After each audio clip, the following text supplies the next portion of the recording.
finishing 2020 as a champion, talking to Michael Essa.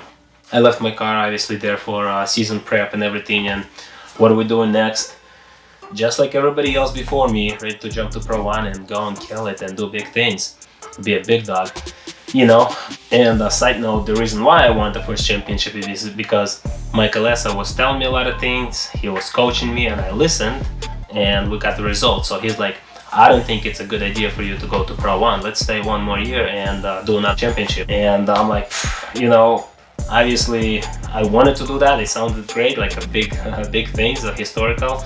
But at the same time, I was kind of afraid to underperform, because in drifting, man, in qualifying, you can go a little too hard, tap the wall, straighten out, get a 0, or same thing in the battle, top 32, top 16. We all know that drifting is gambling. Every run, every time you leave the start line, it's gambling. I didn't like that idea back then, right away, but I'm like, you know, I'll go with it. I listened to him the whole season, it worked out well. I'm just gonna take his word and we're gonna go for another championship. So yeah, coming to first round, having that pressure not to kind of underperform, but at least, and I told myself my goal for this season is to be on the podium, at least on the podium every single round. The other battle in my head, I'm like, if I was gonna go and battle Pro 1s, then why am I putting so much pressure on myself battling Pro Spec, you know, my level of drivers out there. We go to Orlando, definitely had that pressure on me. But throughout the event, I guess somehow I battled it, and we went all the way to semi-finals, battling Nick Novak, and made a little mistake in my chase, and we ended up in 3rd place. So landing on the podium in Orlando for first round, that was like, whew, we got it. You know, we still got it. I wasn't just lucky year last year, so we got it. That basically took all the pressure off of me, just being on the podium there. And then we go to New Jersey, closest track to me out of all the FD tracks. You know, we can say it's a home track for me.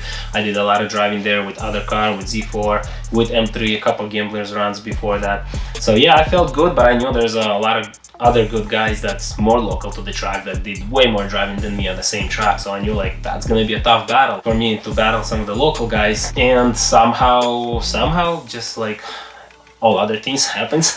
Yeah, we ended up in number 1 qualifier and the winner of that round. So boom, we took the lead, we jumped to the, you know, lead in the points in the championship, tied with Nick Novak, because we finished higher at the last round. At the very latest round, basically, we were the points leader of that. Then we went to St. Louis round 3.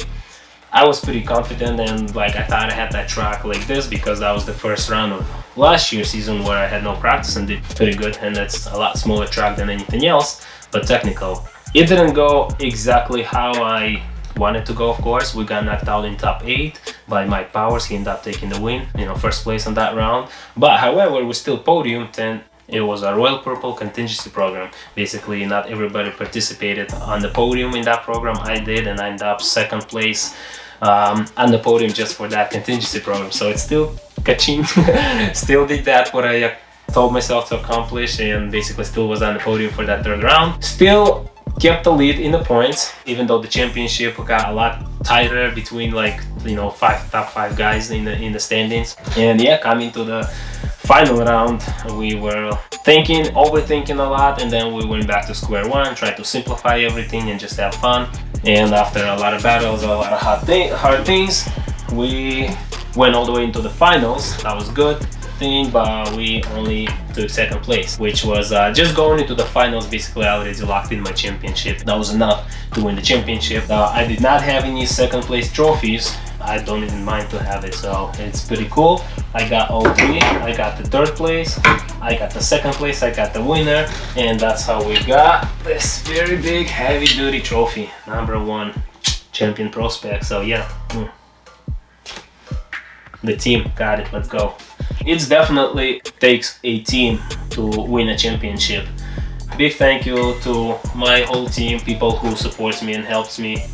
There is no way I can do it by myself. Even mentally, my wife always supports me, my kids is there, and I have to be like example. After some failures, after unsuccessful rounds, I have to keep my head up, go back out there and do again and perform well, and that's motivates my kids. We teach them all the time and use it as an example in life. So yeah, and we just remember that we are never settled. You already know.